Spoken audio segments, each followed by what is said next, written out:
Good morning.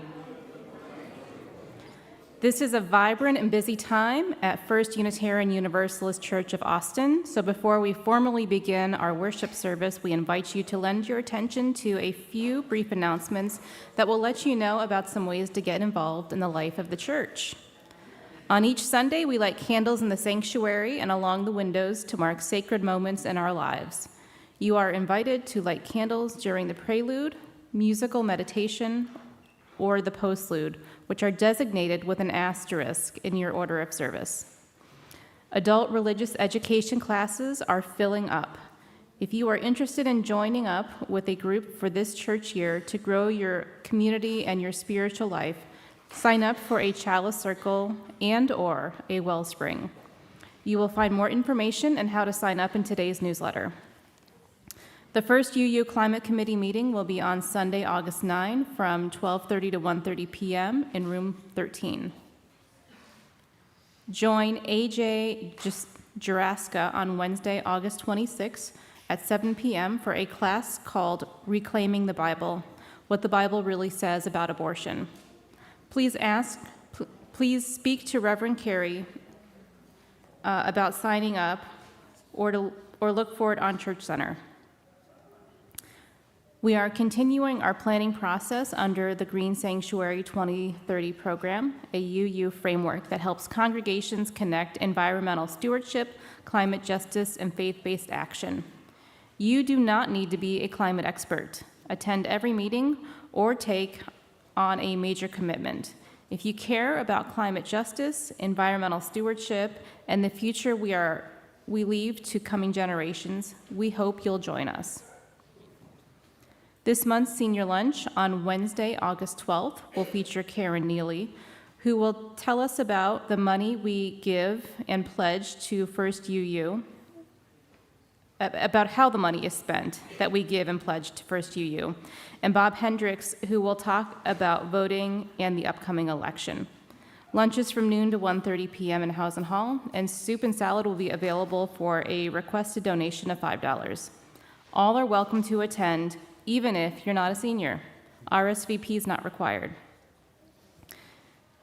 Each Sunday, one of our caring companions is designated to be available at the front of the sanctuary after the service to listen to any immediate pastoral needs and assist you with connecting to additional pastoral support if you would like. Today's caring companion is Joseph Hunt. Joseph, would you please stand so we can acknowledge you? Thank you. Now let all who have gathered in beloved community, whether in virtual space or in person, join our spirits in worship together.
Good morning.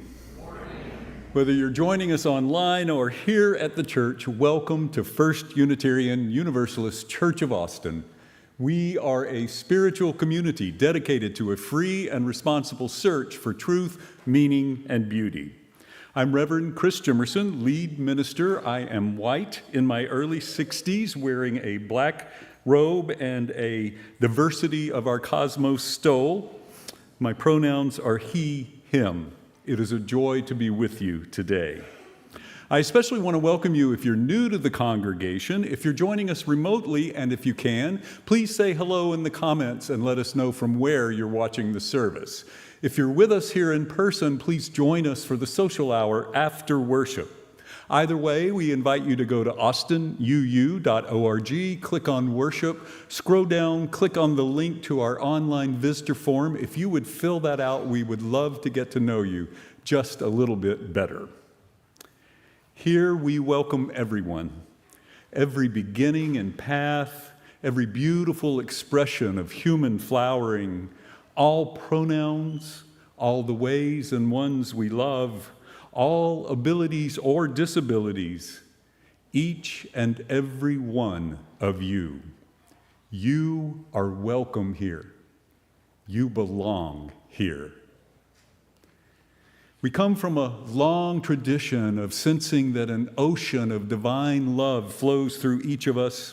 And it's in that tradition that I invite you to greet the holy among us this morning, either in the comments online or by turning to those around you here at the church.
Good morning again. My name is Dana Quick. I am a short white woman with an asymmetrical haircut and dark rimmed glasses. I am wearing a mustard jacket over one of my favorite Ruth Bader Ginsburg t-shirts that says, "Fight for what you believe in." My pronouns are she, her. Please join me in the words by which we light our chalice. This is the flame we hold in our hearts as we strive for justice for everyone. This is the light we shine upon systems of oppression until they are no more. This is the warmth we share with one another as our struggle becomes our salvation. Our call to worship this morning is called "We Unite in Our Differences" by Reverend David Bradeen. We unite in our differences. Oh, sorry, I forgot that part. I'll get it. Forgot to actually light the chalice.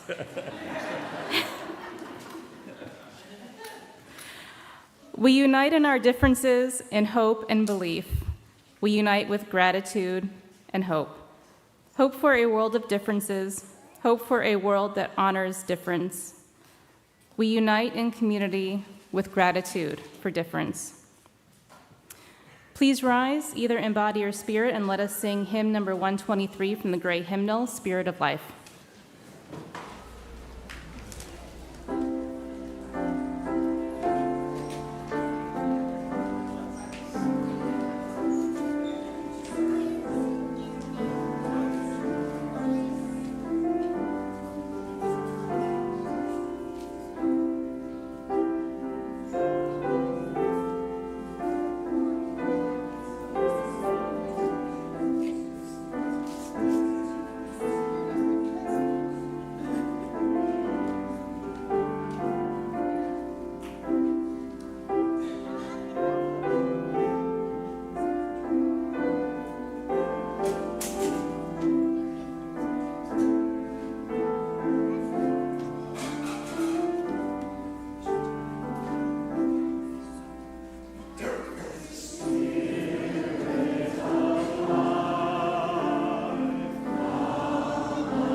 One of the things that binds First Unitarian Universalist Church of Austin together as a religious community is that we have a common religious purpose.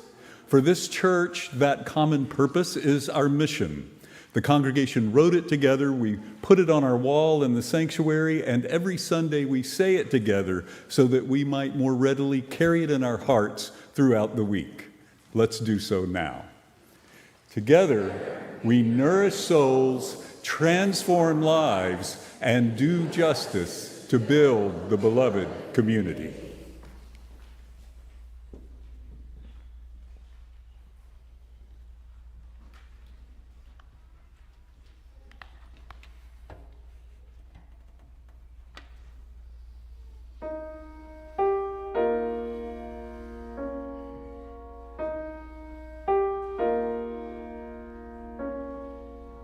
Come my way, my truth, my life, such a way as gives us breath, such a truth as ends all strife, such a life as killeth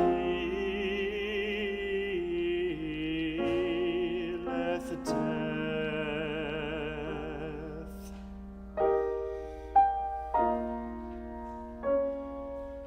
Come, my light, my feast, my strength, such a light as shows a feast, such a feast as mends in length, such a strength as makes his guest. Come, my joy, my love, my heart, such a joy as none can move, such a love as none can part, such a heart as joys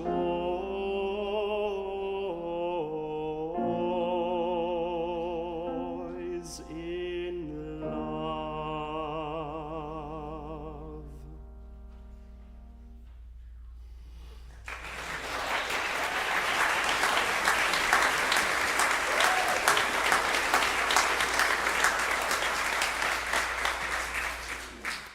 Hello, everybody. My name is Soul. I am a small white human with short blue hair. It is now the time for all ages in our service today, and I've got a favorite for us. So if you would like a nice close look at the pictures, come on up and join me. All are welcome. Hello, hello. Let's see. Who actually wants to see some pictures? There we are. Hello. Howdy, y'all. It's good to see everybody. Good to see your faces. Are we having a good summer so far? Me too. All right. So our story today is called A Church for All. It was written by Gail E. Pittman, and it was illustrated by Laura Fournier.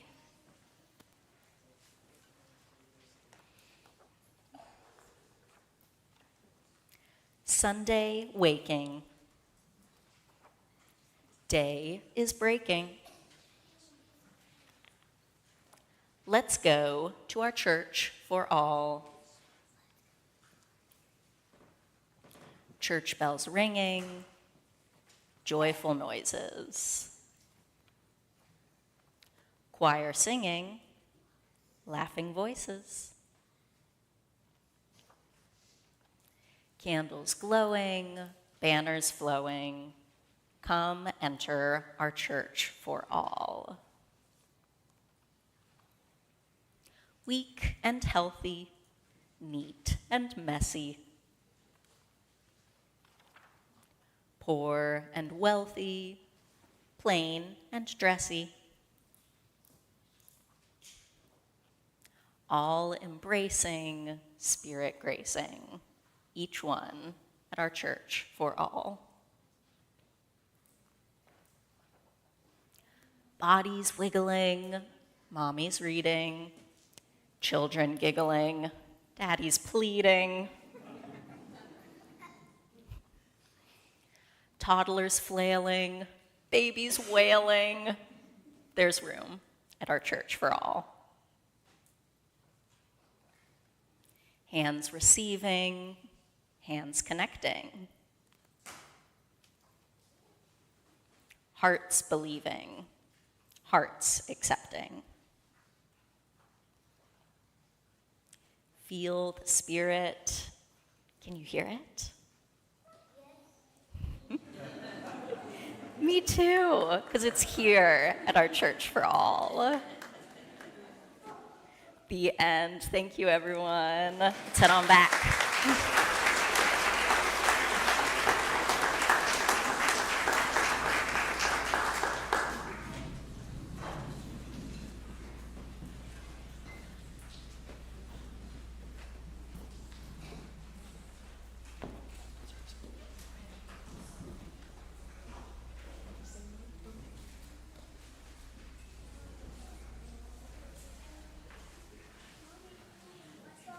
Each year, the members of First Unitarian Universalist Church of Austin select a group of nonprofits that are building the beloved community in our area. On the second Sunday of the month, we take up an offering that we give away to support these organizations and feature a representative who highlights the great work of one of them. If you are with us online, you can go to austinuu.org and click on Second Sunday Special Offering in the drop-down box. Here in the sanctuary, the ushers will gratefully accept the monthly offering after a few words from Jan Ferdine, whom we are thrilled to invite to let us know a little bit more about Black Mamas ATX.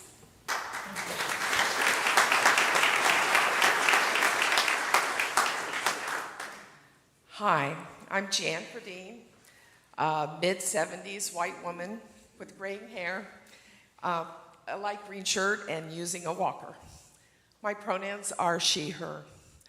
As a member of First UU's anti-racism book group and the reproductive social action team, I'm proud to introduce Black Mamas ATX for the monthly service offering. Black Mamas ATX is a Travis County Black women-led nonprofit organization that was started in 2018 to support the birthing and mental health services for Black women. The following video about Black Mamas was done by the executive director, Kellen A. Blake, and it describes the discrepancy for Black women here in Texas during the maternity process. In every area of medicine and in every measurable way, Black women face an enormous disparity in health when compared with white women.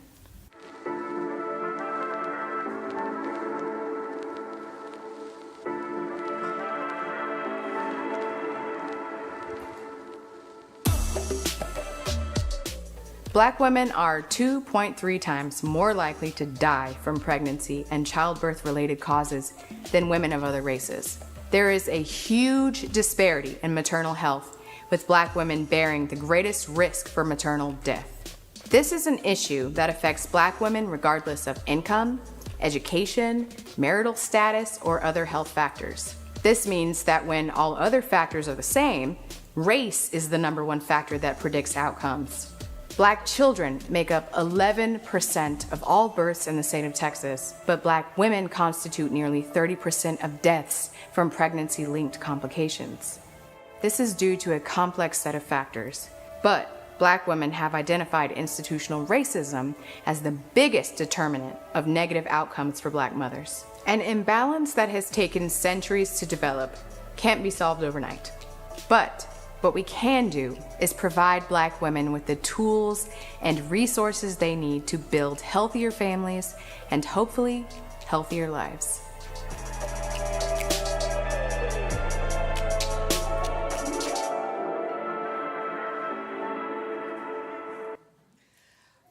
Black Mamas ATX's mission is to ensure that Black women survive and thrive before, during, and after childbirth. Black Mamas ATX is leading the charge in Central Texas to improve Black maternal health and well-being over the childbearing years by providing doulas through the process, training classes,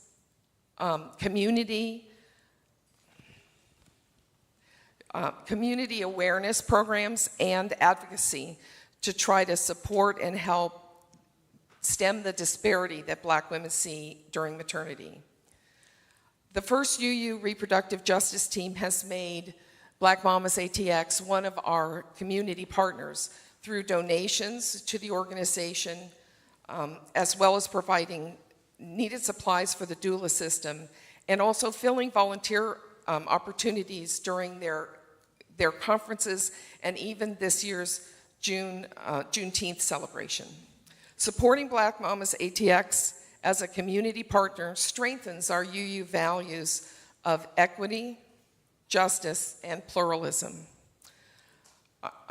If you have any questions about Black Mamas ATX, I'll be in House and Hall after the service, and I'd be happy to talk with you about the organization. So I encourage you to donate generously to Black Mamas ATX today as the monthly service auction donation site. Thank you.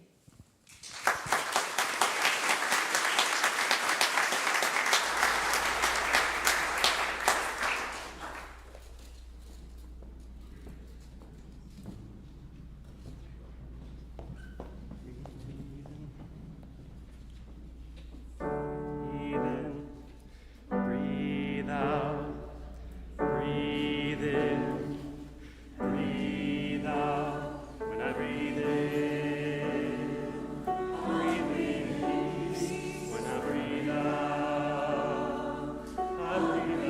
love. When I breathe in, I'll breathe in peace. When I breathe out, I'll breathe out love. When I breathe in, I'll breathe in peace. When I breathe out, I'll breathe out love. When I breathe in, I'll breathe in peace. When I breathe out, I'll breathe out love.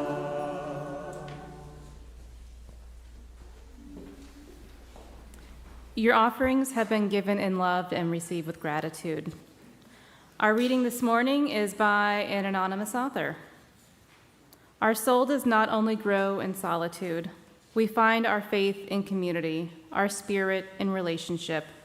When a child expresses wisdom we had forgotten, when an elder shares stories that remind us from whence we came, when our youth rouse our faith toward action, when a beloved from a different culture opens a window for us that allows a gust of new perspective on our world to blow through us. Then do our individual uniquenesses nourish one another's souls. Then does our collective unity invite each of our spirits to soar, as together we move one another toward knowing God.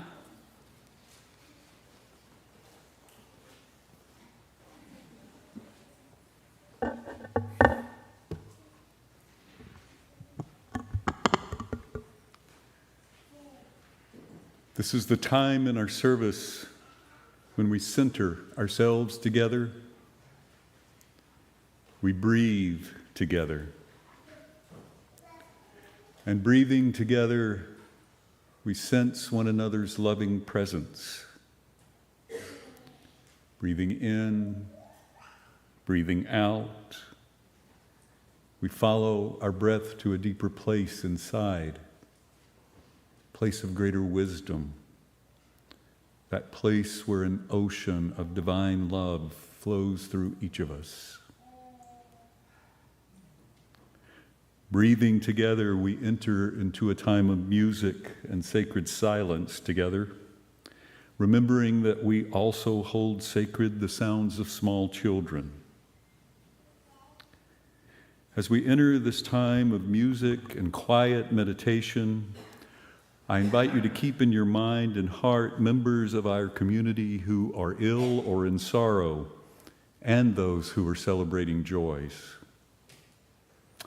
Today we mourn the death of longtime church member Zosha Hunt and send much love to her loving husband, Joseph. A commemoration of Zosha's life has not yet been planned and will be announced at a later date. For now, we hold Joseph and our memories of Zosha in our hearts. We also mourn the death of Daisine Willman and send much love to her family and loved ones. Entering the meditative quiet as our music plays, let us hold that meditative quiet throughout, including when our music comes to an end.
If you are still lighting candles, please feel free to continue to do so.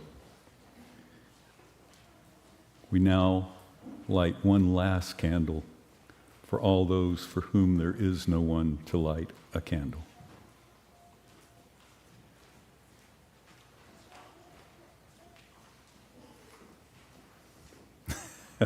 We seem to be having lighting things problems this morning.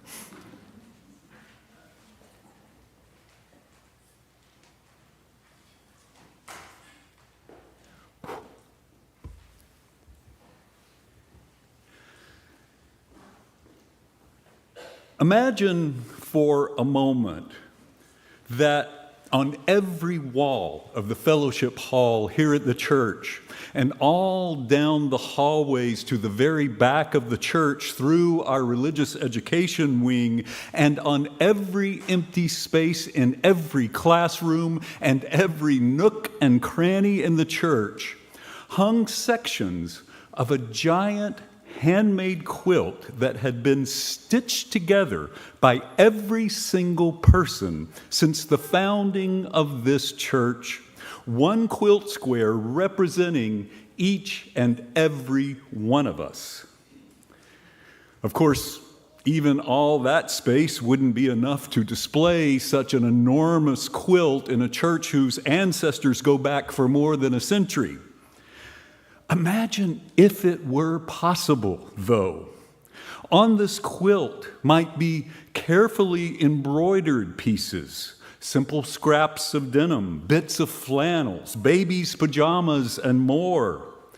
One square might be from the work shirt an original founder wore when breaking ground for our first sanctuary. Another might be from the bright purple dress someone wore as a teenager when she participated in a coming-of-age service. Yet another might contain an inlay of drawings that our children made just last year for our stewardship campaign. There would be pieces representing different cultures, languages, life experiences, maybe a rainbow flag on one square and a Black Lives Matter emblem on another. It would be an ever-growing quilt, the older pieces reminding us from whence we came, the newer squares continually expanding our horizons, the multitude of cultures, races, life experiences represented within the patchwork, forming a rich and dazzling array of shapes and colors, anchoring us in the understanding that we can only realize the full depth and breadth of our Unitarian Universalist faith through embracing the beautiful diversity of our differences. The individual pieces of this perpetually expanding patchwork of souls representing each of our divine uniquenesses, the quilt as a whole powerfully holding our combined unity and interconnectedness. This is an image I get when I meditate on the second of four priorities or ends statements that folks in this religious community have established recently for how we will live out the mission that we say together every Sunday. Today we will be exploring the second of those end statements. We are an intergenerational church that invests in and prioritizes spiritual nourishment for all. If you're visiting with us today, I hope this exploration will reveal at least some of who we are as a religious community and a faith movement.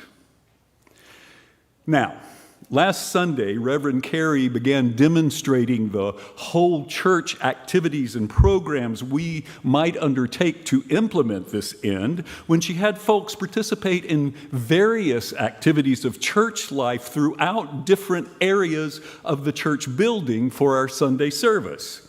And you'll hear even more next Sunday when she addresses our religious education programs and small group ministries. For today, I'd like us to reflect for a while on why this end is so vital to our values and mission as a faith community. I want to delve into this because I think the congregation expressing this end involves a profound shift in mindset concerning how we think about religious education and how we do church more broadly.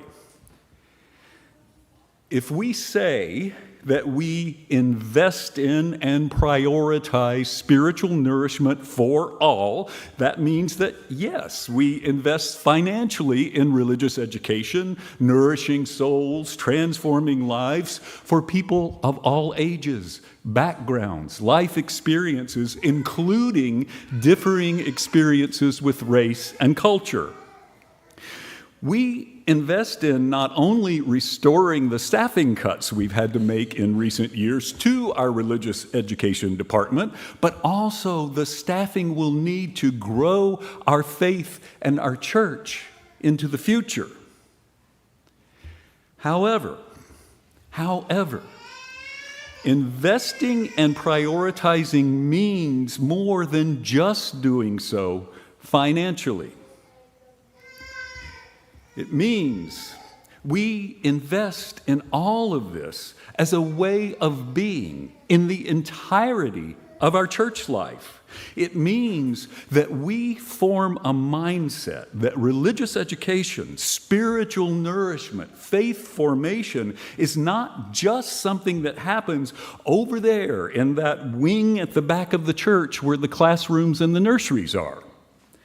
It means redefining what we consider religious education to invest in it beyond traditional classroom activities, like including in our definition of religious education, worship, spiritual practices, doing justice, all the faith activities of this church, including for our children and youth, sometimes engaged in as separate age groups, and at other times done with all of our generations together.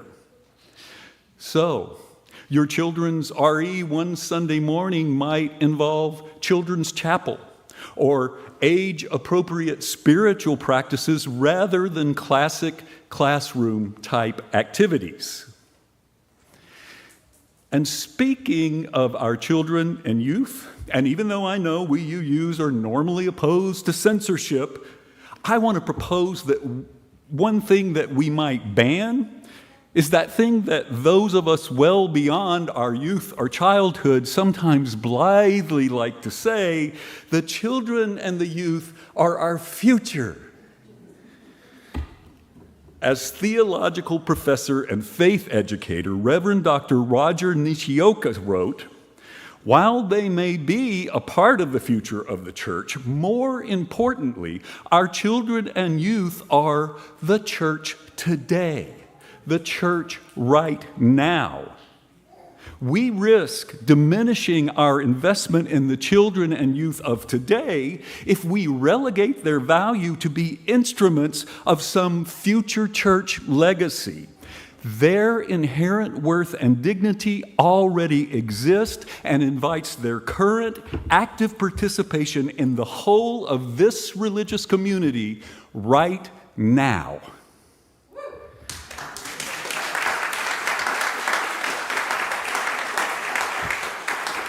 Oh, and while I'm proposing bans, let's also ban shushing other people's children.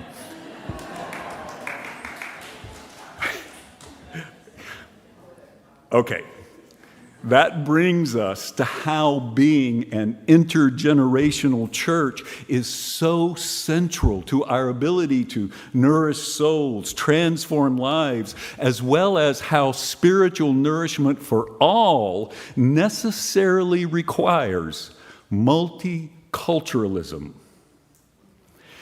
Several years ago now, many of us within Unitarian Universalism participated in a faith formation training on something called the developmental model of intercultural sensitivity.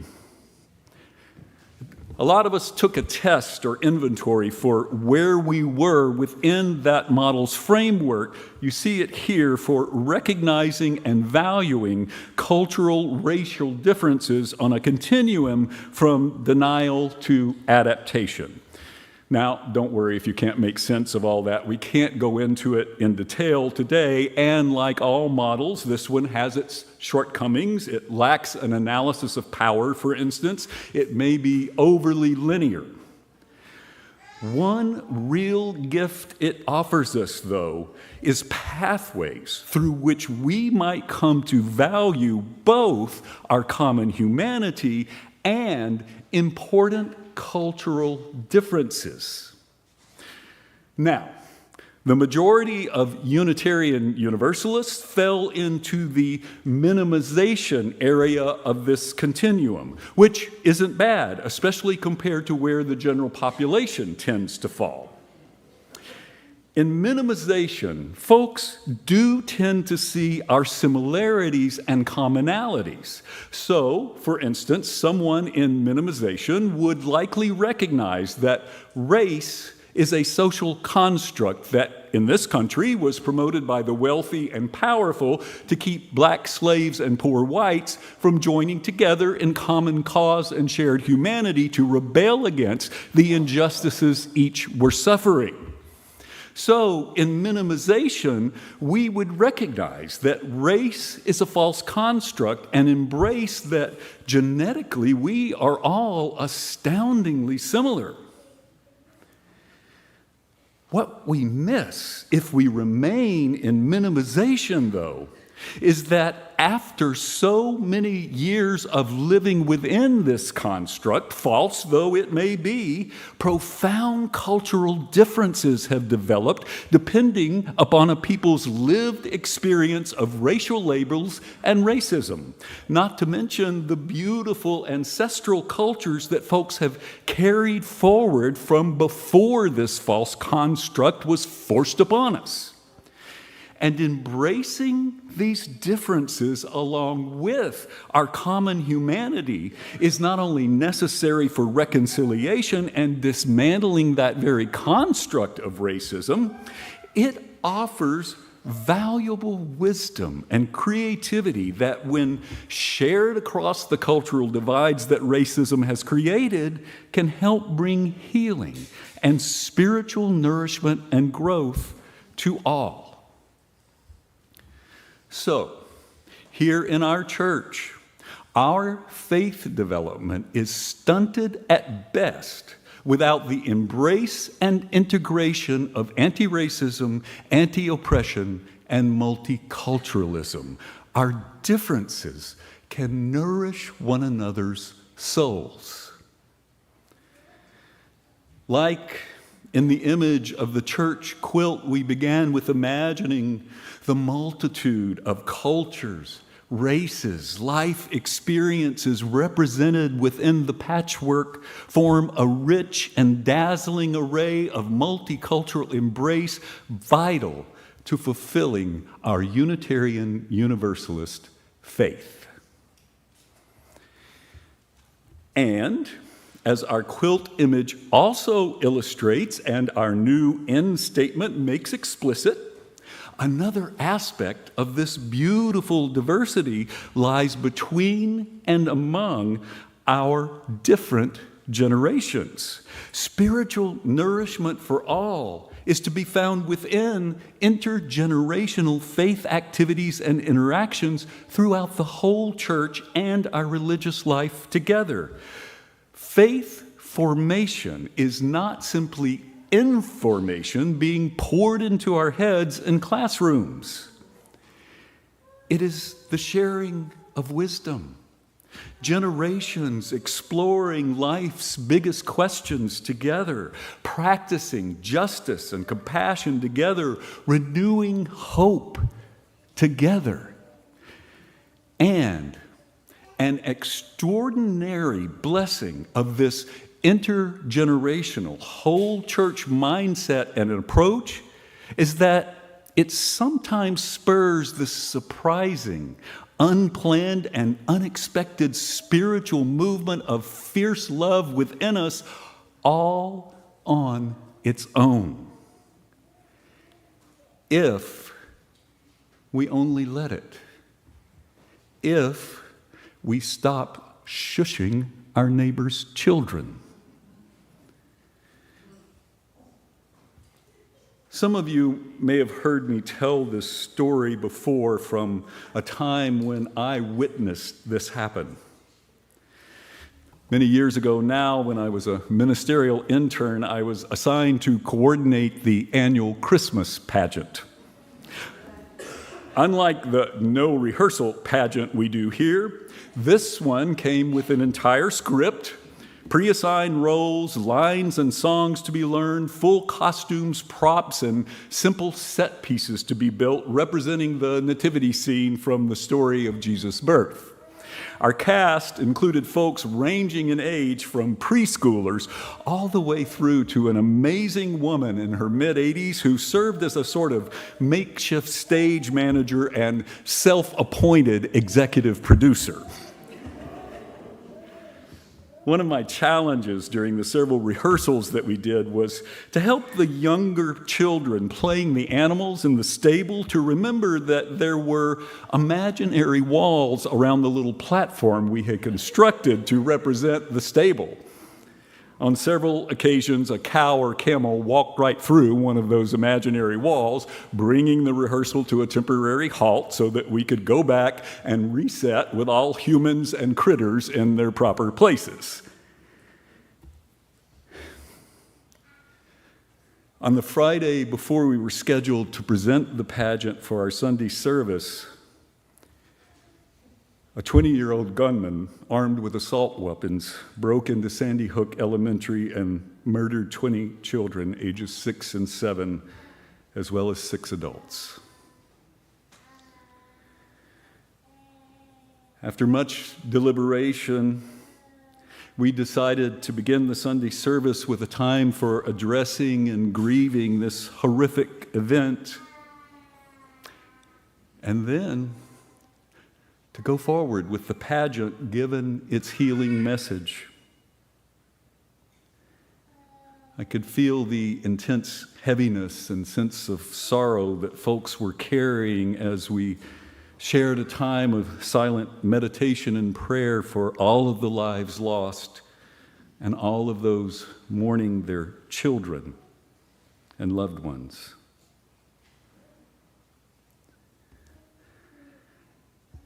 After the silence, the music for the pageant began.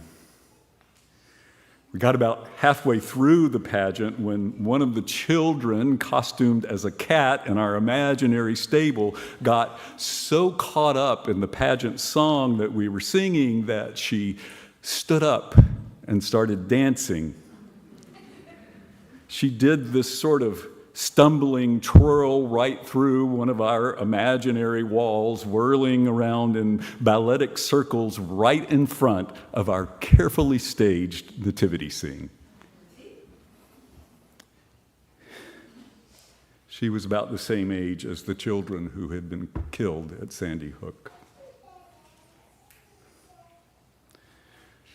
She kept dancing. The music kept playing. The people kept singing. At one point, the song almost faltered. The children, mesmerized by the little girl's impromptu ballet, the adults nearly overcome with emotion. We kept on singing. And the little girl kept her ballet afloat, and our spirits were dancing through fierce love to immense grief and back again in small, fragmentary slivers of time. And in those small, fragmentary slivers of intergenerational worship turned unexpectedly transformative, fragmentary slivers of spiritual hope and healing began to be born. I am so thankful no adult attempted to shush her. A little girl's dancing broke the rules and broke through the fog of faith having been so severely tested. That's the power of intergenerational church that invests in and prioritizes spiritual nourishment for all. May we make it so. Amen.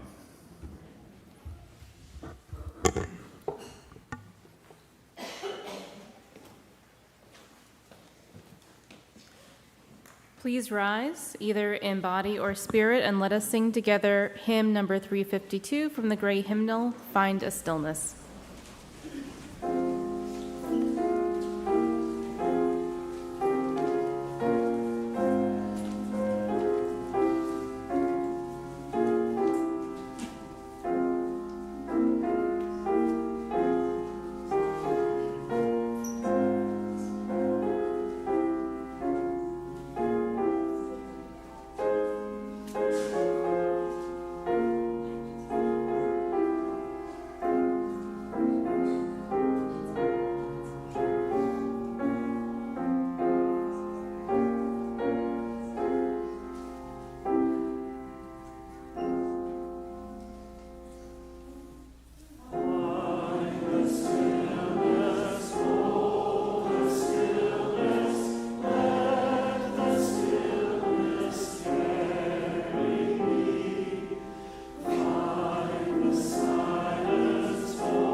Please join me in the words by which we extinguish our chalice.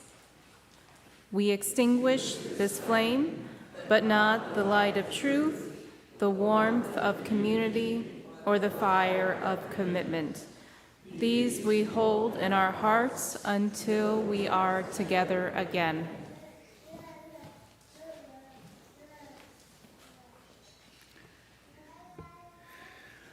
For our benediction, I leave you with the words of theologian and educator John Westeroff, who wrote, "Faith is not taught, it is caught through shared life across generations and life experiences."